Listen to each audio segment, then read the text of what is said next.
E aí, pessoal? Sou Arthur Leme e hoje vamos abrir mais uma página esquecida da história.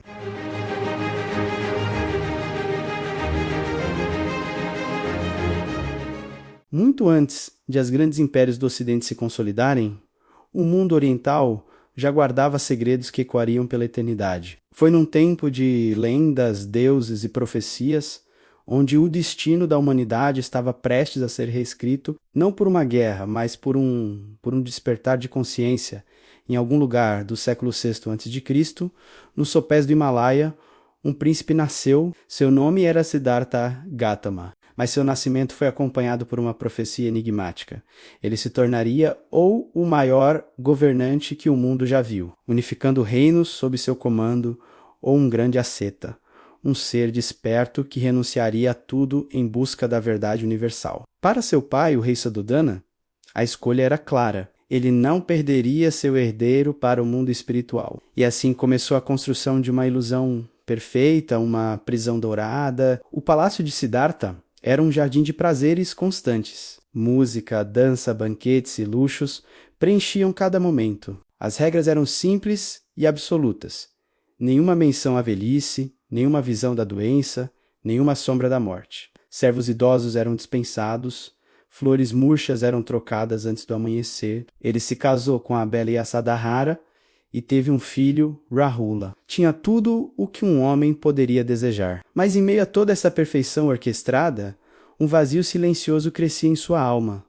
Algo fundamental estava faltando. A curiosidade, mais forte que qualquer muro, finalmente o impeliu para fora. Aos 29 anos, pela primeira vez, Siddhartha viu o mundo real e a realidade o chocou profundamente. Seu primeiro encontro foi com um homem velho, curvado pelo peso dos anos, a pele enrugada, os movimentos lentos. Pela primeira vez, Siddhartha compreendeu a decadência inevitável do corpo.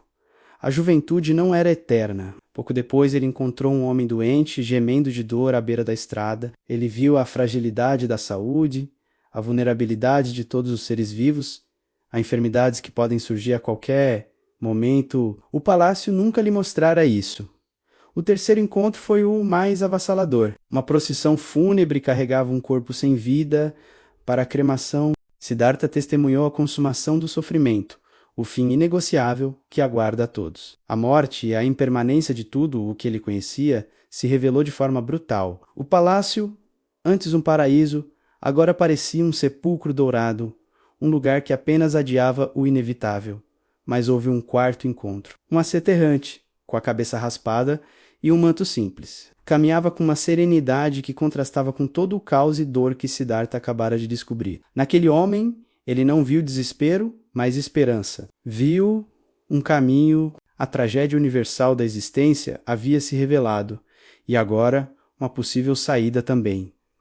A decisão estava tomada. Numa noite silenciosa, ele entrou nos aposentos de sua esposa e filho. Olhou para eles uma última vez, adormecidos, e com o coração pesado, partiu. Do lado de fora dos muros do palácio, ele cortou seus longos cabelos, um símbolo de seu status real, e trocou suas vestes de seda por trapos de mendigo. A grande renúncia havia começado. Por 6 anos, Siddhartha buscou a verdade nos ensinamentos de mestres, e na prática da mais severa automortificação. Ele acreditava que, punindo o corpo, poderia libertar a mente. Jejuou até que seus ossos se projetassem sob a pele. Meditou sob o sol escaldante e o frio congelante, viveu com um mínimo de sustento, tornando-se um esqueleto vivo. Mas a iluminação não veio perto da morte. Ele percebeu seu erro. O extremismo, seja o luxo excessivo do palácio ou a dor auto-infligida do ascetismo, era apenas mais uma forma de sofrimento. Nenhum dos dois o levava à clareza. E ali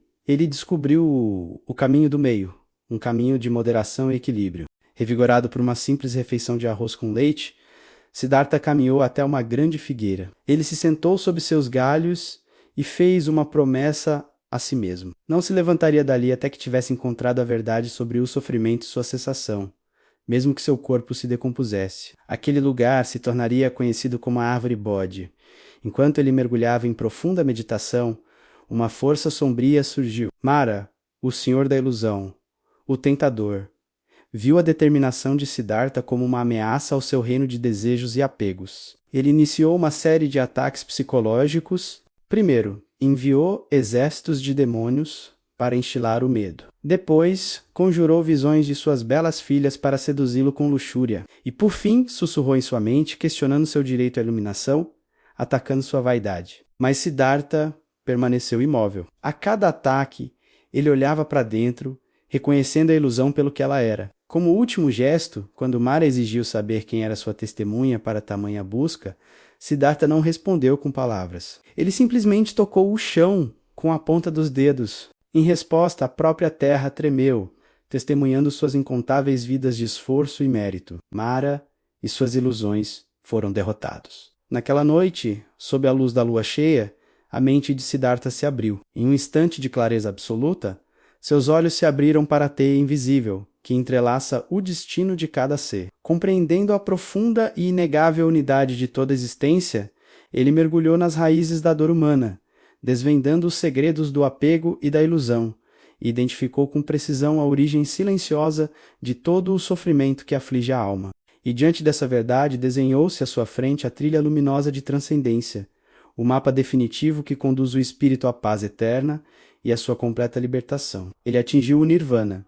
Siddhartha Gautama não existia mais. Em seu lugar estava o Buda, o desperto. Por 7 semanas, o Buda permaneceu em silêncio, imerso na bema-aventurança da libertação. Uma dúvida silenciosa pairou sobre seu espírito enquanto ele contemplava a humanidade, questionando se valeria a pena tentar traduzir o inefável. Ele via um mundo embriagado, submerso em um oceano turbulento de ignorância e acorrentado pelo ciclo vicioso de desejos e paixões que nunca cessam. Seriam aquelas mentes, tão distraídas pelo caos, capazes de despertar para absorver e compreender uma verdade tão sutil, tão vasta e tão profundamente transformadora? Reza a lenda que, percebendo o silêncio do sábio, o grande deus Brahma rompeu as barreiras entre os mundos e desceu de sua morada celestial para intervir no destino da humanidade. Com as mãos unidas em sinal de profundo respeito, a divindade Kervusei diante do iluminado e fez um apelo fervoroso, implorando que ele não guardasse aquela luz apenas para si. Brahma pediu que ele girasse a roda da lei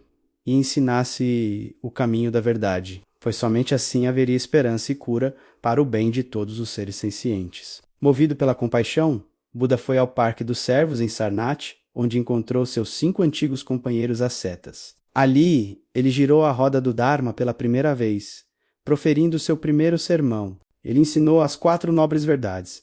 Primeiro, a verdade do sofrimento, Dukkha, a insatisfação inerente à vida. Segundo, a origem do sofrimento, que é o desejo e o apego, Tanya. Terceiro, a verdade da cessação do sofrimento, a possibilidade da cura. E quarto, ele revelou a solução definitiva, o mapa preciso para a cura espiritual.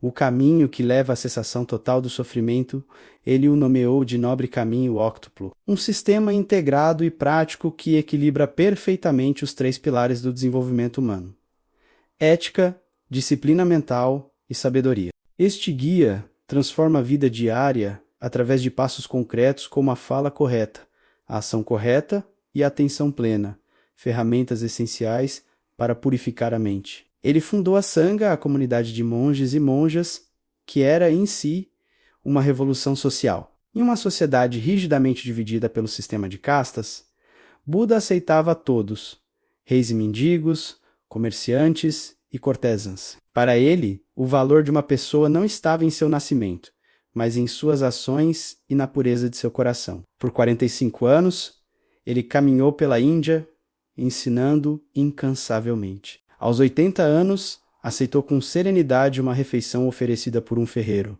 que, sem saber, estava contaminada. Com a plena consciência de que sua jornada física chegava ao fim, ele escolheu seu leito de repouso, deitando-se serenamente sobre o lado direito entre 2 árvores de sala que, dizem, floresceram fora de época para honrá-lo. Cercado por seus seguidores em luto, ele reuniu suas forças restantes não para um adeus triste, mas para entregar a instrução final, a essência destilada de toda a sua vida. E a voz calma e firme ecoou a lei universal pela última vez. Ouçam agora, monges, Todas as coisas compostas estão sujeitas à decomposição e são impermanentes. Esforcem-se pela vossa libertação com diligência. Esforcem-se com diligência pela sua própria salvação. Sua morte não foi um fim, mas uma transição para o parinirvana, a libertação final. O legado do Buda não é um Deus a ser adorado, mas um mapa deixado para a humanidade. Uma mensagem radical de que a salvação não depende de forças externas, mas do esforço individual, do treinamento da mente e da compaixão por todos os seres. Sua história é a prova de que dentro de cada um de nós existe o potencial para despertar, e a roda do Dharma que ele colocou em movimento há mais de 2 milênios continua a girar, ecoando sua mensagem de paz e sabedoria através dos tempos. Obrigado por assistir. Se você se sentiu inspirado por esta jornada, não se esqueça de se inscrever para mais histórias que nos ajudam a entender o mundo e a nós mesmos.